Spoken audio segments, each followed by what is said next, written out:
How's it going, fellas? Equinox Fox here, and we're going to be going over AP Jungle Skarner for Season 6.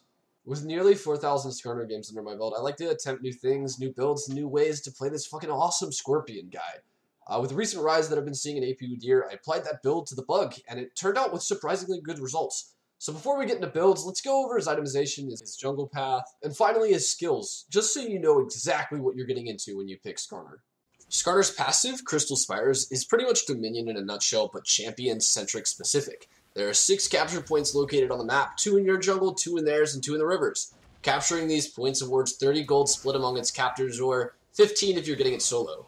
Within these circles, Skarner gains a massive movement speed buff, a massive attack speed buff, and a massive amount of mana regeneration.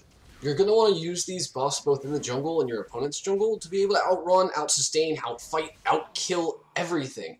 His Q, Crystal Slash, is just a sheen machine. Seriously, you guys just stop maxing this. With the most recent rework in Skarner, they've removed all the power from this skill, leaving it with just a terrible amount of scaling, a terrible amount of damage.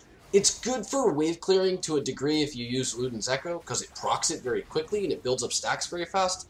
But really the only purpose of this skill nowadays is to be able to get you that 2.5 second sheen proc.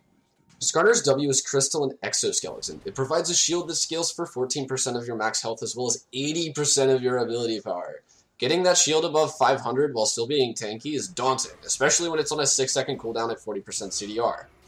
In addition to all of these effects for the shield itself, it also gives you a movement speed that scales up over time over 3 seconds to 14% at level 5. Use this to catch up to your opponents and drag them backwards, or to run away from a bad engagement.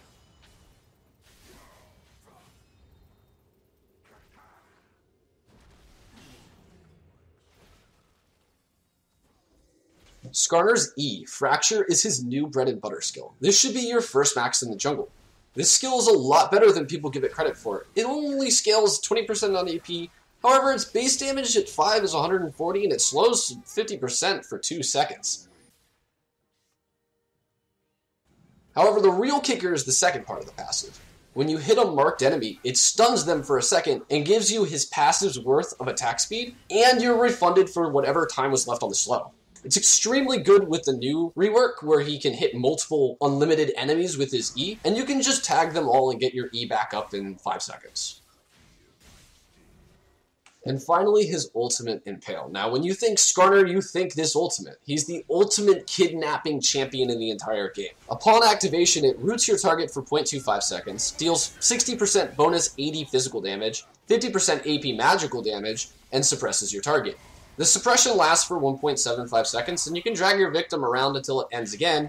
Just like a double tap, they're going to get smacked for the same amount of damage once more.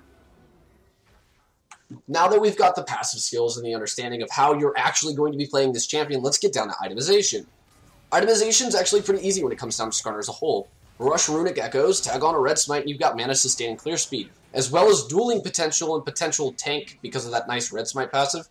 Builds after that actually really depend on how my team is doing and how well I'm holding up against the enemy jungler in terms of invading, counter-invading, all that fun stuff. If I'm winning or I feel like I'm lacking damage to kill the laners when I gank, I usually go for a Sheen into an Iceborne Gauntlet. Iceborne Gauntlet gives you this great AoE slow. High base AD on Skarner means you'll be hitting them for quite a bit on Sheen procs, and to top it all off, it now gives you 20% cooldown reduction. However, if I feel that my laners have enough damage or I'm having trouble catching up, I'll forego the Sheen and instead build a Deadman's Plate.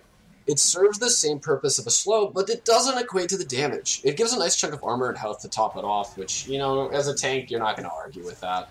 Whichever one you don't go first, I usually get second. Boots are also pretty damn easy. Mercury Treads, unless they're all AD or unless they have massive team to slow, tenacity is your best friend. It lets you stay in line with the enemy while they try to stun, push, and slow you away from their carries that you want to drag to your team to kill them. Once you have your core, you can start to itemize for your team's strengths and weaknesses. Against an AP-heavy team, Abyssal Scepter fits the bill, quickly followed by a Banshee's Veil for that extra health and spell shield. AD-heavy team, typically I'll either throw in a Zhonya's if I'm ahead, or I'll throw in a Random's Omen if they have a massive amount of crits. On the other side of building tank for your team, however, if you're the one throwing down the damage, you're really fed in the head, a Nashor's Tooth is a good buy. It fills that 20% CDR, and you can easily build it before Deadman's Plate if you feel that you have enough tanks on your team. Another good situational item, if you're fighting against a team with a bunch of stuns, is a Mercurial Scimitar. When the guy coming for the carry has more movement speed and can't be stunned, it becomes an issue for him extremely fast.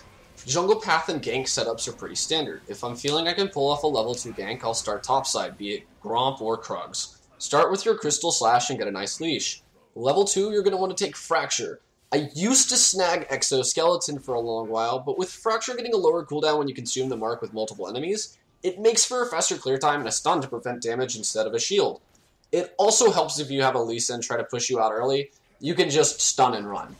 After 6, ganks become a walk in the park. Start with W if you're coming from either the lane or the side bush and tag him with E. If you're in a position where you don't need to, don't.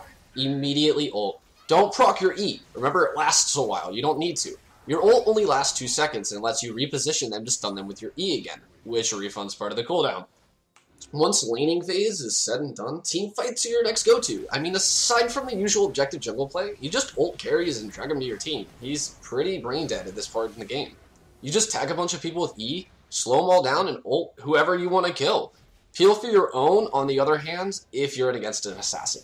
I really hope that you found this guide useful for Skarner in the jungle for Season 6. I personally am an avid Skarner player, and I stream him every Thursday and Friday right now. I'm really hoping to see more Skarner players or see more people actually know what he is, but unfortunately enough, a lot of my matches usually start with, "Hey look, we're playing Dominion!"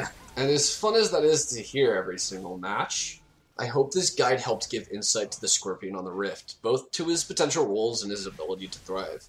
I personally thank you guys for watching it through and through. I hope to see every one of you climb up higher to divisions and have more fun with this game. So with all that being said, have a good one, y'all.